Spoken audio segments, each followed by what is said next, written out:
Hi there, guys, and welcome to Behind the Crypto podcast, sponsored by CryptoC. My name is Mike Graham, and I'm your host and guide as we go on some incredible adventures with some of the top and sharpest minds in the Web3 crypto space. Today's conversation is super exciting. We have our first female guest on the show, which I'm very proud to say is Nina Knox. She's the dev and founder of a very exciting recent meme project called rSOL. Nina, it's great to have you with us. Pleasure and honor. Appreciate you having me here. Very cool. Listen, as the first, you're an award-winning entrepreneur, as the first female on our show. It's a great honor. It's my honor to have you with us. Listen, maybe as the first step, I know we know each other a little bit, but it'd be great maybe for the listeners to get a little bit of an update, a bit of an intro in terms of who Nina Knox is, who is this lioness in the Web3 crypto space. So yeah, tell us a little bit about yourself. Yeah, so I appreciate it. Well, listen, yeah, some of you know me on Twitter as Lioness. And I actually chose this nickname of PFP a while ago, even in my TradFi career, because, the lioness, she's strategic, she's noble, she moves fast, but in a very, very thoughtful and strategic way. But just to give you some context, like as you said, my name is Nina Knox. I'm the docs dev or founder in more clean business terms of a project rSOL, and I'm sure we'll talk about it. But I actually have a pretty extensive TradFi career. I started at EY. I believe it was the youngest to join EY at age of 16. And yeah, so that's one of my, trademarks, personal trademarks. I started in Moscow, believe it or not, before I moved to the United States. And then I worked for all before, and I worked for some top financial institutions. And then I was involved, I consulted, and I even ran a couple of, startups and helped to raise funds. And here I am. So it's been quite a journey, and I'm trying to just monetize and all of the fantastic, experience and bring it to the table with my, recent alpha, which is the Moon to Empower. That's all. Amazing, amazing. I love that. I love that. Listen, I have to ask you, I mean, most people at 16, we're figuring out what we're doing in school. You're joining EY. Tell us a little bit about that. How did that happen? How did you create that opportunity at such a young age? Oh my gosh, it feels like forever. I'm gonna date myself because I remember we even didn't have email when I started at EY. Would you believe it, right? And that was in Moscow office. But I got introduced to EY and concept of before when I was an exchange student in the US. My host dad actually worked for the Coca-Cola company, which was one of the top priority clients for EY. I think it's still the case, and he kind of told me about the consulting industry, back then. And when I got back, to Moscow, it just happened that their first office, which was very small in a very beautiful part of town, 2 minutes away from where I grew up, and I just walked in, and that's how I got my first job. And I was going to law school same time. So I spent about, 7-8 years in Moscow, and then I moved to the United States for personal reasons, and I continued my professional journey with EY and other Big Four and other companies here. Amazing, amazing. I love that. What a story. What a story. And you mentioned that your Twitter is Lioness. So if people want to follow you from this conversation, what is it? It's Lioness, and I'm not hiding my real name. That's the whole thing, right? Because and you and I will talk about it. As much as I appreciate, privacy in Web3, I actually, one of the reasons I got in because I wanted to bring some substance and integrity. So I'm Lioness, and I'm also pushing. So I actually have 2 accounts right now. One, my personal brand, Lioness, right? That's me. You see me, and also the rSOL's project. Unfortunately, we just had to restart the account. I still have to talk to Elon about that because it was suspended, and I'm waiting for an upgrade. But we started a new account for rSOL's project. Amazing, amazing, amazing. The handles, I'm sure, right? When you do the podcast, Yeah.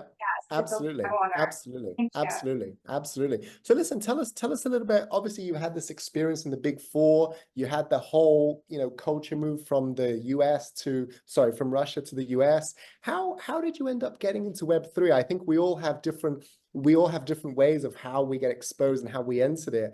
How did it happen for you? Yeah, so I was actually I was working for two companies. I also worked for Dun& Bradstreet, believe it or not, which is the data company's the oldest brand. And I worked for KPMG, and we were looking at the latest and greatest innovation. I was a part of both initiatives at KPMG, and I was looking at data and blockchain, right? And we all know that there is a great opportunity for convergence between the two. But also, to be completely transparent on a personal level, my son, who was 10 at that time, he came home from an IT tech camp, and he was very interested in tech and trading, like stock trading.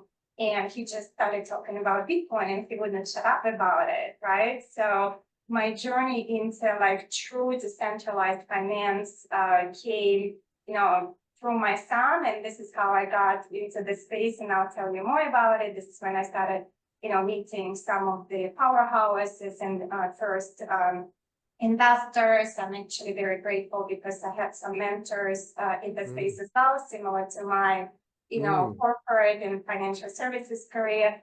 But yeah, in my first, then I was doing some consulting for blockchain crypto companies.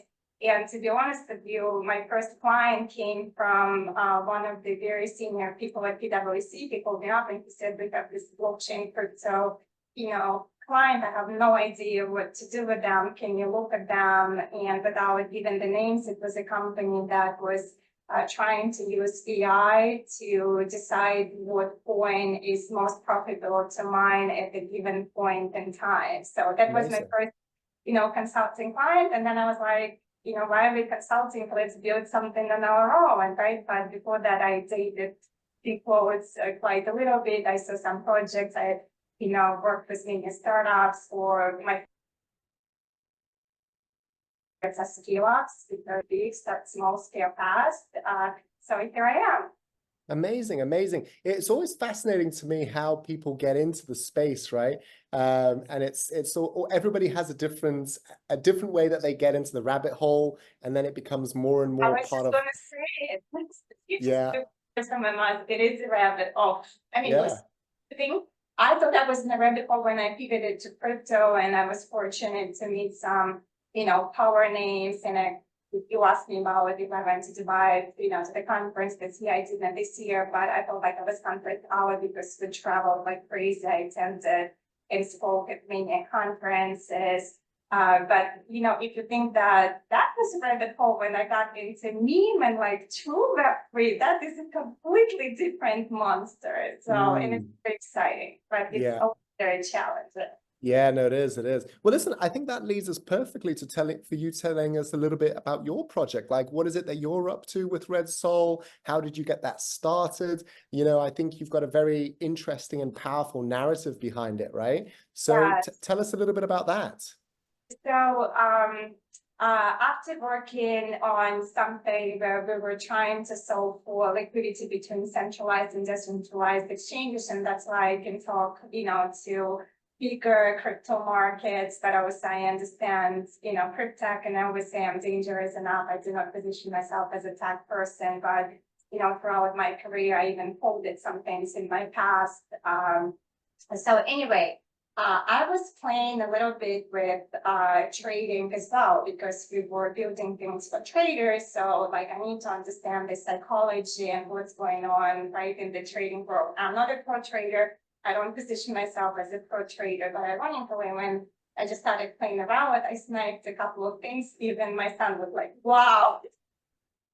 And by the way, it's common knowledge that, can I just say something? I say this all the time, similar to traditional market, there are less female traders, like there are less female CEOs, like there are less, females that raise any capital.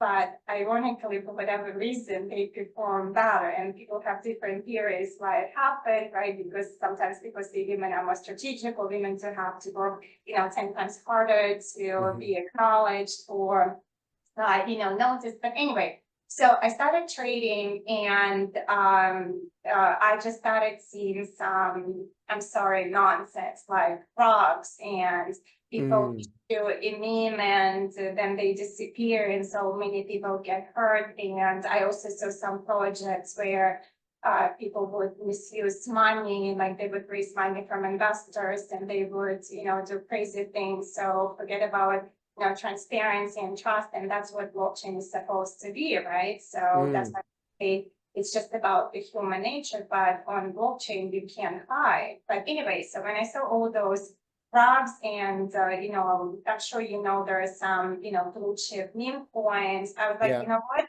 I'm gonna do memecoin, and it's a very competitive environment. And even I was actually trying to say, hey, the team, does anybody want to do it with me? And I even got some, good taste from some, male players, like, yeah, good luck, good luck. There is no, there's no way you will launch me and like, whatever. So anyway, I was like, I have my first tweet. I said, no teams, no pre-sales, no shady token economics, just pure class, integrity, and no rocks, red carpets only, because I feel like I spent more time on ideation, what that meme should be, because I wanted to stand out and be different with all my love and respect for dogs and cats, and even some recent nonsense with celeb tokens. Again, I don't judge if you can monetize on your celebrity status. My power to you, just make sure that you're not blind, that we didn't be blind and people get hurt because you really don't have any education on crypto and you're just monetizing on a hype, right? Otherwise, if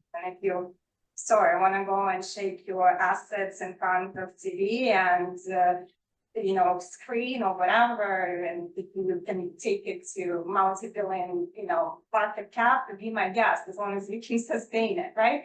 So anyway, and this is how it happened. And again, one of those examples when people were saying, oh, you have to have this, that, and that. And I'm like, you know what?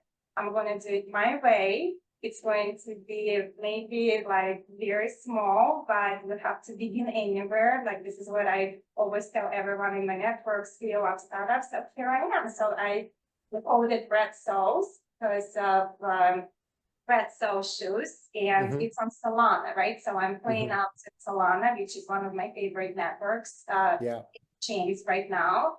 And that's how the rSOL was born. And I put it on a bunch of books. If you pay attention to what the titles are and the attention grabbing economy, and nobody reads anything. Even yesterday, I posted a few things, and then I was like, haha, I'm making fun of the chance as well. Like, do you guys even read before you retweet, before you swipe? And anyway, so this rSOL is standing on some books, including the Bitcoin standard and Book of Memes, right? And then there is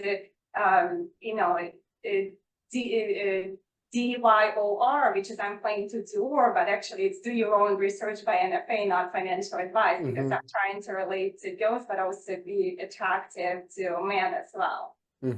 Yeah, I mean, I think the thing, it's so interesting, and I'd love to hear your thoughts on kind of the thought process you went in terms of starting a meme coin. And I think people listening to this would be very interested as well, because I think at the moment, certainly, as kind of the growth lead at CryptoC, I talk to projects all the time, and I see if one of the big narratives is the meme narrative, right? People are kind of getting on that wave. And I think there's so many reasons. They're fun. They can create an incredible liquidity, right? But I think it does take a level of understanding what you're doing. There is obviously that dark side of Web3, which is the rugs and all that kind of nonsense, right? But it's interesting memes, because I recently saw that VC money is now coming into memes, right? There was one meme, I can't remember the name, but there's a meme project recently that's now sponsoring some of the football at the Euros. And the meme, they kind of started off as a bit of a joke. I mean, the OGs like Shiba Inu and Dogecoin, the original OGs. But I think now memes are becoming much more mainstream. How do you, I guess I have two questions. One is, what was your thought process in terms of starting? Like if you were to say to someone, okay, listen, here's your list of what to do, you know, to kind of get a meme coin out there, because you've done it and you've done it successfully. So congrats. And I think the second one is, yeah, what do you like? What are you trying to achieve with your projects? Because every meme token is different, right? So yeah, what are your thoughts? So listen, I want to do something super unique, like something that will stand out, right? But back to a more serious question. Listen, I think it's a multi-billion emerging, industry, right? It's a meme economy. Make no mistake. We are just seeing the very beginning of it now. Going back to even Bitcoin, like when I was talking about Bitcoin about 6 years ago, I remember I even have a picture when I'm talking to hedge funds in New York, and I asked them, what's your Bitcoin agenda? And they looked at me like I had two hats, right? And I think the same thing that is happening right now. Like, and that's why I joke sometimes, Bitcoin is a meme of Wall Street, right? And so how many people actually read the white paper? Like, I mean, I talked to bankers, I talked to so many institutional players, like I think less than 1% even opened like the white paper link, right? So to me, meme is money is a belief system.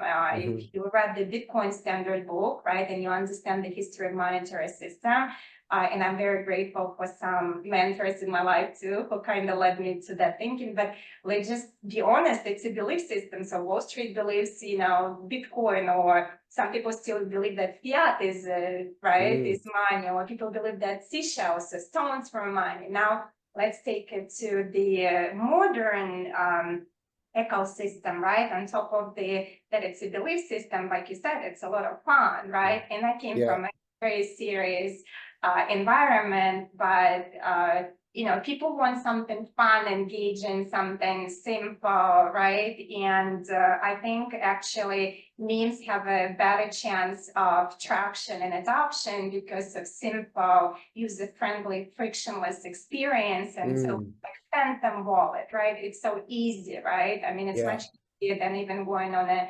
centralized exchange. I actually think that what's going on in Web3 is disrupting even the initial stages and players of Web3 already. So I know I'm giving you this long answer, but to me, memes are here to stay. We're just, starting, and similar to like blue chips, like, later on, layer two, coins and tokens, we're going to see a huge diversification of memes in our multi-billion, meme economy. So we're just starting. Yeah, and I just be part of that. Yeah, no, absolutely. It's interesting, actually, if you think about the meme evolution, right, you kind of had the pets, the dogs, the cats, etc. Now we're currently going through the celebrity kind of phase a little bit, right? And I think, I kind of feel that the next or one of the narratives is going to be people having concepts, right? Like key, maybe things that they're passionate about. Brands will get involved, right? Like what are you trying to, maybe tell us a little bit, because I know you're very passionate about it. What are you trying to achieve with rSOL? What are you trying to, what is your focus? Yes. So, and again, I said it like, again, you just nailed it. I said it, make no mistake, memes are brands, right? So it can be personal brand. I actually see a future when, like, we're already seeing it. So apps have their own tokens, right? Businesses are going to, have their memes, like, similar how you see businesses putting more crypto on their balance sheets, right? So, I have I was trying to monetize on my personal, brand, but I have a very bold meta. Like I said, it's going to be the most fashionable, fairest, and fun meme to attract, empower, and educate leaders, to Web3 with the support of amazing authors, because it's very manly dominated. And to me, it's like the the timeless narrative of financial inclusion as well, right? Because make no mistake, crypto is the future of money. And I want to make sure that even if a girl doesn't want to necessarily work, right, in financial services, she still has access, right, to the financial instruments of the future. Not to mention, and I take it very, dear to my heart. We take so many things for granted in the developed countries like United States. I know Dubai is very advanced and, pro crypto actually, I mean, much better than the United States. And I can talk about regulation and my viewpoints on that as well.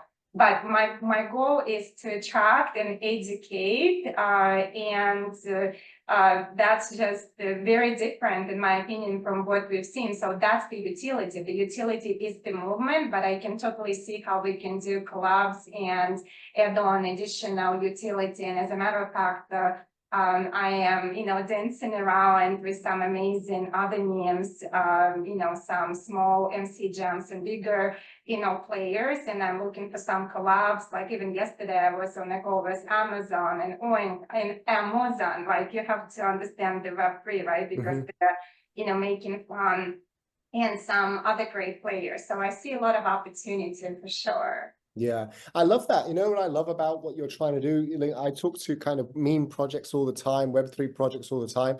And one of my favorite narratives personally is I love RWAs, right? Because I think that they have such a tangible concepts of the real world. And I see them as that, that initial points that people can get involved with Web3.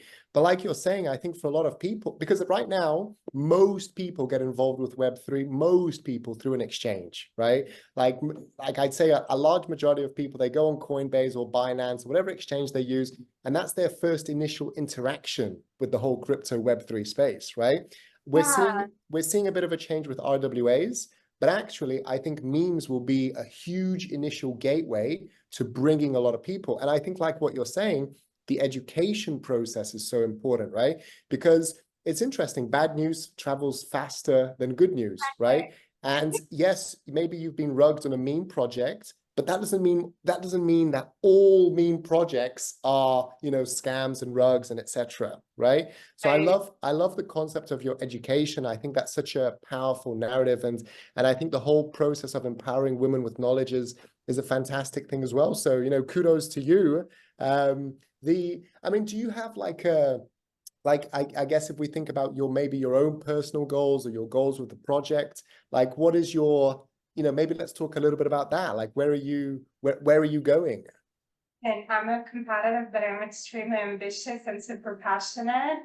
Minimal competitive, I think, but I have this very ambitious goal to, like I said, to attract and empower, and I say ladies, but I actually mean so many others as well, right? And I do agree with you.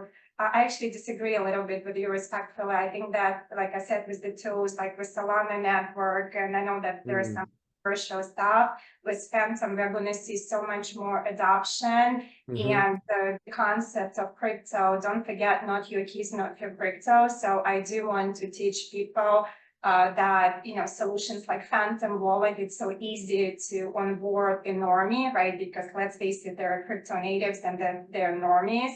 And I'm actually changing my personal view of centralized exchanges, because to me, they are just acting like a new generation of banks. And sometimes your crypto, your money gets stuck and you can't even get it out for days. So how is it different from a traditional bank? And, if I take you back to the Bitcoin, the whole idea was about peer-to-peer, and that you own your, keys, right? And nobody can have a say about that, right? So as much as get excited about mass adoption with all those big exchanges and multi-billion institutions getting into crypto, you're also seeing a trend when recently like Robinhood, which is a retail market platform, is acquiring one of the, I think it's the oldest and most regulated exchange, Bitstamp, right? So what I say right now, and I know I have an unpopular opinion, yes, it sounds like all those big players have all these deep pockets, but sometimes the smaller fish, like those cartoons, can have such a big impact.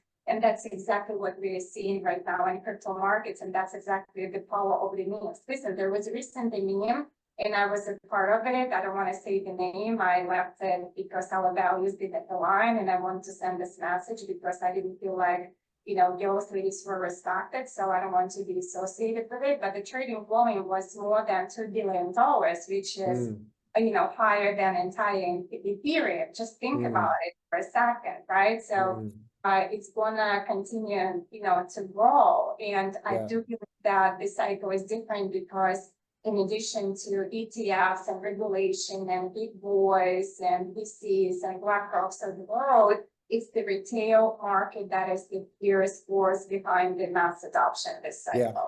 Yeah, no, listen, I 100% agree with you. I think that bringing in the retail, making it frictionless, and attracting their attention is the biggest thing, right? And there's going to be a lot of hurdles, challenges. There's going to be a lot of excitement with that. And it's crazy to think, I agree, like what you're saying, you see some of these projects within sometimes weeks, their market valuation is into the millions, sometimes the billions.